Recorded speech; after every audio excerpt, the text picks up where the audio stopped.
Hydraulic cylinder का leak होना अभी बहुत एक प्रॉब्लम सा बन गया है। बहुत सारे लोग पेपर प्लेट का बिजनेस स्टार्ट करते हैं, हाइड्रोलिक मशीन को लेकर के उनका ऑयल लीकेज कर जाता है। ऐसा क्यों होता है और उसका क्या सावधान है और क्यों लीकेज होता है, तो पॉइंट दर पॉइंट मैं आपको सारी जानकारी इस वीडियो के माध्यम से दूंगा। सो वीडियो को लाइक ज़रूर कर दीजिएगा। आशा करता हूं कि 200 लाइक इस वीडियो पे ज़रूर आ जाए और चैनल पे नए चैनल को सब्सक्राइब ज़रूर कीजिएगा, ताकि इस तरह के वीडियो मैं आपको हमेशा लाता हूं। चलिए शुरू करते हैं आज के इस नॉलेजेबल वीडियो को।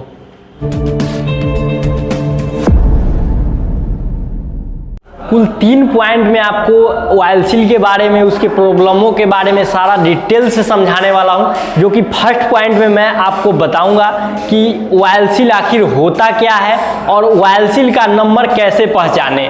जैसे कि बहुत सारे हाइड्रोलिक मशीन में अलग अलग टाइप का जो है उसका सिलेंडर लगा हुआ रहता है, तो ऑयल सील का साइज कहाँ लिखा हुआ रहता है और उस लिखे हुए साइज का क्या मतलब है, ये मैं आपको फर्स्ट पॉइंट में बताऊंगा। सेकेंड पॉइंट में मैं ये बताऊंगा रीजन ऑफ लीकेज, जो हमारा दूसरा पॉइंट है उसमें मैं ये बताऊंगा कि लीकेज करने का क्या रीजन है। और जो तीसरा पॉइंट है उसमें मैं बताऊंगा कि how to solve in this problem, मतलब कि ये सब जो प्रॉब्लम आ रहा है, ये प्रॉब्लम क्रिएट हो रहा है, इसे कैसे सॉल्यूशन करें, सारा डिटेल से बताऊंगा। जैसा कि हमारा फर्स्ट पॉइंट है कि ऑयल सील होता क्या है, तो किसी भी पंप में या बड़े बड़े इंडस्ट्रियल आइटम में जो पंप लगा हुआ रहता है या सिलेंडर लगा हुआ रहता है, उसमें इस टाइप का जो है ऑयल सील लगा हुआ रहता है। ऑयल सील का काम क्या होता है कि सिलेंडर में उपलब्ध ऑयल वो जब सापट ऊपर नीचे होता है तो सापट से जो है ऑयल को रोकने का काम करता है। सपोज दैट सिलेंडर जब नीचे आता है तो उसके साथ अगर वो इस तरह का ऑयल सील नहीं लगा रहेगा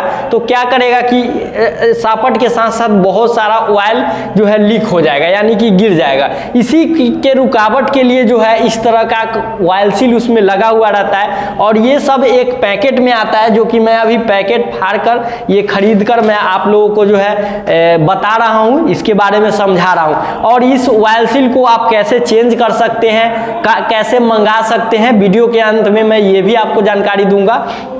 अब इसमें आप बात आती है कि ऑयल सील को हम पहचाने कैसे। जैसे कि आपके मशीन में अगर ऑयल लीकेज कर रहा है तो सबसे बड़ी परेशानी ये आएगा कि आप उसमें ऑयल सील कितने नंबर का लगा हुआ है ये कैसे आप पहचानिएगा। इस पे जो है या तो इधर से लिखा हुआ रहेगा, इधर से लिखा हुआ रहेगा, या इधर से कहीं भी छोटे छोटे अक्षर में लिखा हुआ रहता है। मैं आपको जूम करके दिखाने की कोशिश कर रहा हूँ। इसमें देखिए 40 फिर डैश दे के 50 फिर डैश दे के 7.3, इसका मतलब क्या होता है। तो देखिए इसका मतलब मैं आपको समझाता हूँ कि इसमें जो हमारा 40 दर्शाया जाता है, जो फर्स्ट अंक लिखा हुआ है 40, उसको हम शॉर्ट भाषा में हम आईडी बोलते हैं। और जो सेकेंड हमारा जो लिखा हुआ है 50 लिखा हुआ है, उसको शॉर्ट भाषा में ओडी बोलते हैं। और जो थर्ड जो हमारा लिखा हुआ है 7.3, इसको थिकनेस बोलते हैं। आईडी का मतलब ये हुआ कि इसका जो इंटरनल डायमीटर है उसको आईडी के द्वारा दर्शाया गया है, और इसका जो आउटर डायमीटर है वो ओडी के द्वारा दर्शाया गया है। और इसे 7.3 के मतलब इसका मोटाई कितने हैं। और ये 40 mm का इसका इंटरनल डायमीटर है, 50 mm का इसका आउटर डायमीटर है, और इसका जो थिकनेस है वो 7.3 mm का है। तो ये नंबर जो का मतलब यही हुआ कि मतलब 40, 50 और 7 जो है इसका साइज और इसका मोटाई को दर्शाता है। तो इसी नंबर का आपके मशीन में जो है वो लगेगा। तो ये है ऑयल सील। दूसरा अब हमारा आ रहा है कि रीजन ऑफ लीकेज, मतलब लीक करने का क्या रीजन है। तो देखिए लीक करने का भी 3 रीजन है। इम्प्रियर इंस्टॉलेशन क्या होता है कि हाइड्रोलिक सिलेंडर बनाने के वक्त या हाइड्रोलिक ऑयल सील बदलने के वक्त सही तरीके से उसको शेप में अगर इसको नहीं बैठाया जाता है तो क्या होता है कि वो सही तरीके से बैठता नहीं है। और जब सापट ऊपर नीचे आता है, पिस्टन अगर ऊपर नीचे आता है, तो उस समय क्या होता है, इसमें टचअप हो जाता है, इसमें कटअप लग जाता है और फिर दोबारा से लीकेज स्टार्टअप हो जाता है। तो सबसे बड़ी ये भी देखना है जो नया हाइड्रोलिक को मैन्युफैक्चरिंग कर रहे हैं या पहले से किए हुए हैं और उसमें लीकेज का जो है वो प्रॉब्लम सही कर रहे हैं, तो उन लोगों को मैं ये सजेस्ट करना चाहूँगा कि वो इस तरह तरीके से ये बैठाए उसमें कि क्या हुआ कि वो सापट पे वो पूरी तरीके से जो है उस पर फिट हो जाए, जिससे क्या हो कि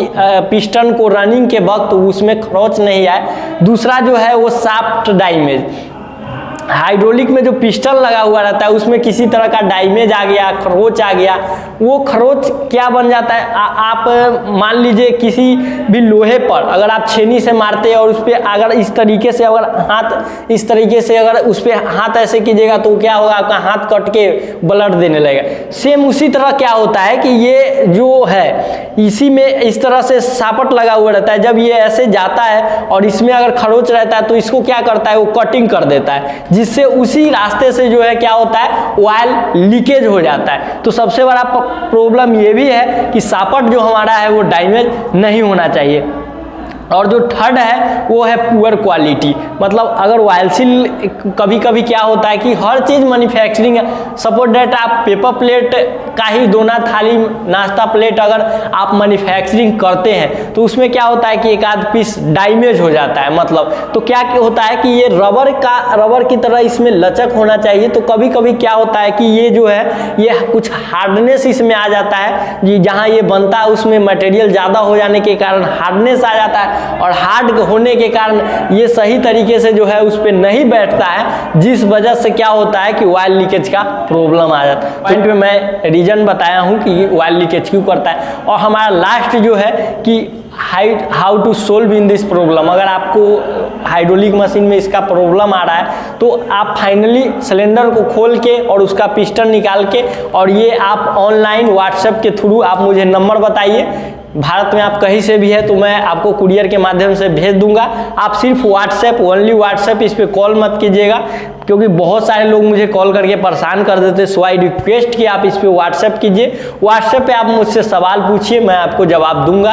और ये आप मंगा सकते हैं। इसको चेंज कैसे करना है तो ये खोलने पर जो है उसमें पुराना वाला निकाल के और ये नया वाला उसमें इनबिल्ट कर दीजिए। उसमें सारा कलर बाई कलर अलग अलग रहता है, जो चीज़ जहाँ बैठाना सही तरीके से बैठा दीजिए, आपका जो है प्रॉब्लम सॉर्ट आउट हो जाएगा। अगर आपसे ये नहीं हो रहा है, आपको अगर टेक्नीशियन की आवश्यकता है तो मुझे व्हाट्सएप पे कांटेक्ट कीजिए। ऑयल सील के साथ आपको टेक्नीशियन मैं प्रोवाइड कर दूंगा, जो कि सिर्फ ऑयल सील चेंज ही नहीं करेगा बल्कि आपको ट्रेनिंग भी दे देगा, ताकि अगली बार अगर कोई प्रॉब्लम आए तो वो आप खुद से कर सकते हैं। आशा करता हूँ आज की जानकारी आपको अच्छी लगी हो। जानकारी अच्छी लगी हो वीडियो को लाइक कर दीजिए, साथ ही चैनल पर चैनल को सब्सक्राइब कर दीजिए, ताकि इस तरह की नॉलेजेबल वीडियो मैं आप लोगों के समक्ष हमेशा लाता हूं और लाता रहूंगा। मिलते हैं अब अगले वीडियो में एक नए आइडिया के साथ। तब तक के लिए जय हिंद, वंदे मातरम।